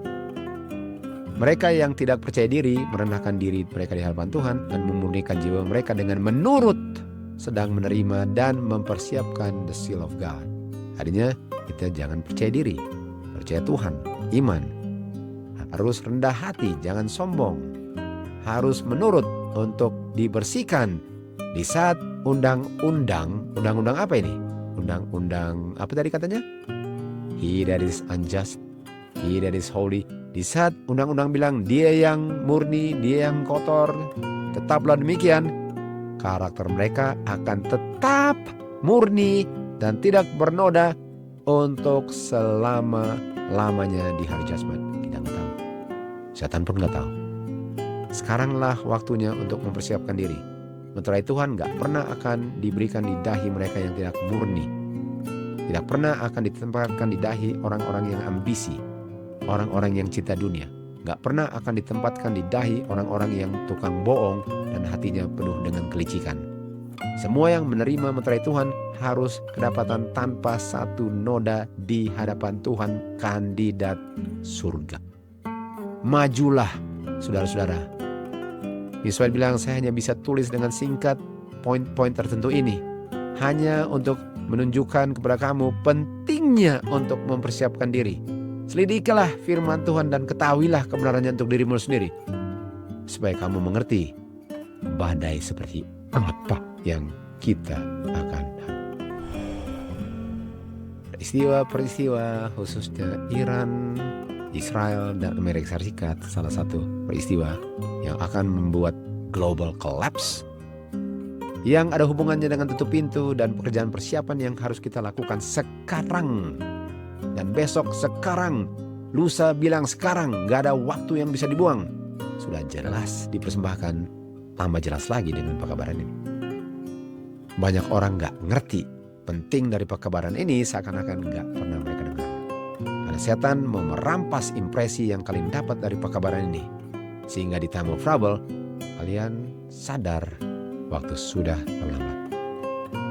Semoga kita jangan buang waktu, karena waktu tidak akan dikembalikan untuk selama-lamanya. Semoga Tuhan dimuliakan waktu kita memantulkan karakternya dan siap mati bagi Dia yang sudah mati untuk kita. To God be the glory.